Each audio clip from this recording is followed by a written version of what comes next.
And the memes that they're finding, occur in maybe a dozen different sites. And that's like a #1 meme for the day. Very, very interesting stuff. It's just you have to significantly cast a wider net to actually find the interesting things that pop out there. And they're already doing it for you, so you may as well actually just lift upon that. Hopefully I've introduced you to a few interesting techniques and topics, not just RSS, but also some of the algorithms that I'm employing, some of the methods that I'm employing or not employing, in fact, to kind of think about new ways of analyzing data streams. And with that, I would love to open it to more questions. So thank you very much.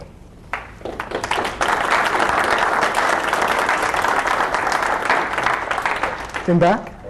Touching back on the heavy tail issue, and I know you expressed your reasons for not employing any Bayesian filters. Do you think it can be used to sort of supplement the heavy tail issue and also to kind of clean out the fat? So just employ a filter that over time learns your basic behaviors. So if you don't want to hear anything about Charles and Camilla, it would be really easy.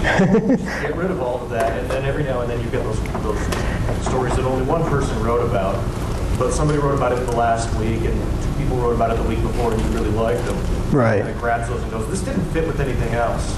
Right. But I think you'll like it, so this is the other category. So that is actually a fantastic idea, and I should look at doing it. One of the reasons why I'm not is that actually Monkey doesn't allow for CGI bins to actually be executed by users. So I can actually have like a Python script running in my CGI bin directory that actually would gather that data and stuff like that.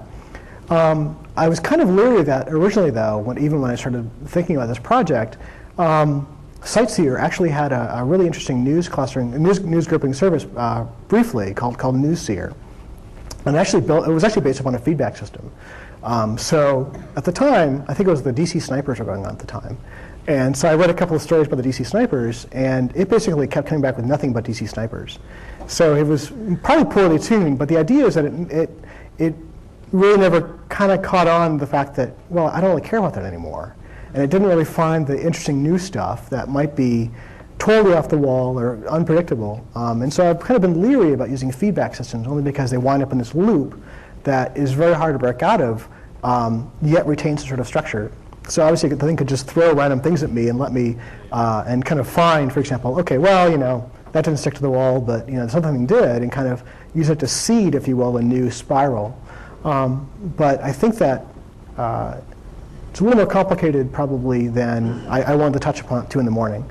But I think it might have some merit and might have some utility. And I think that, again, presenting, as you and Rick pointed out, presenting basically that heavy tail and kind of letting me sift through it. And you brought up a really good idea, I think, about utilizing kind of information to kind of bring up and find the interesting stuff in that sea of crap, to kind of find interesting stuff. And I think that has a lot of value. So I think I'll look into that, actually. It's a good idea. Todd, in back. Have you thought about using a translator service or something for your French pages, not for you to read, but for your script? That's actually another good idea as well. So one of the, I kind of thought about it, but I mean, if you ever, I don't know, Babelfish is pretty decent, but it's kind of choppy at times. One of the, I think it has a lot of value in a lot of things, but maybe like a third of the time, I think some of the terms that pop out are more or less proper nouns or proper, basically very, very specific things that don't necessarily translate at all. And so it may not necessarily get translated and still appear in the original language. But that's actually a pretty good idea as well. I think that might actually improve it. The problem there is that it's maybe like 3 different sources that I want that I don't normally get. Le Mans and El País and a couple other things, for example. I just want to work on my French. That's kind of why I'm interested in reading French, for example. But also the French perspective, just to piss off a coworker of mine. Using a translator service might also introduce artificial clusters because translator services tend to have small vocabularies. That's true as well, but I think that the dominant stories probably would pop out. I think so. It's worth looking at, but I'm not. The work to the benefit ratio for me was pretty low, but it might actually have some value. I think that as more foreign language newspapers appear online, the value is probably increasing significantly. So I should look at that, and that's a good idea. Alan, and then I'll come over here. Yeah, I know that you've been applying your clustering software to regular feeds. Speak up. You've been applying your clustering to regular feeds, like regular feeds, like stuff, and things like that. I was just wondering how well this clustering technique might work, or if you could try this tech news, like tech news feeds, like stuff from like news.com and ZDNet, places like that. The reason that I mention that is because with a lot of tech news, you might get a lot of words that might not necessarily be sort of those filler words like to or the, but that still appear a lot in a wide number of articles that can cover a lot of things, words like Microsoft, words like virus, words like security, things like that. So I was just wondering if you've tried using clustering techniques with any of those kind of feeds. So Alan's asking about using the clustering techniques on a different niche or a smaller niche, in this case, like technology news, where in fact a lot of people will actually write more or less the same story across different sources. So for example, Microsoft releases patches and there's a dozen stories about it, for example. That has crossed my mind, and at the time I looked at it, which was about 2 years ago, the number of sources was so small that good clusters didn't form. But I think that the number of sources since then has skyrocketed, and so it might actually be worth revisiting.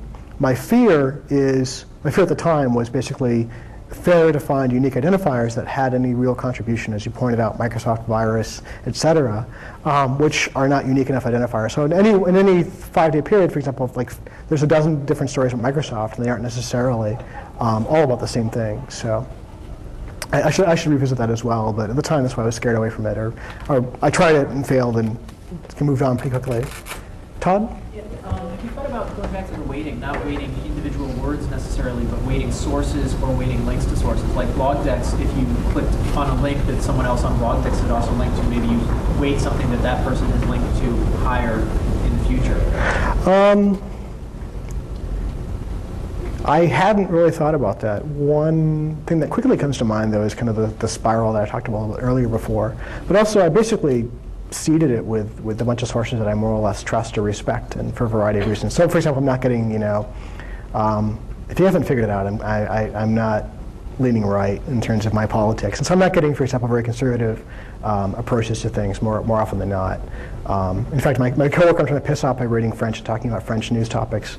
He got pissed about this. He's like, it's all liberal, But in fact,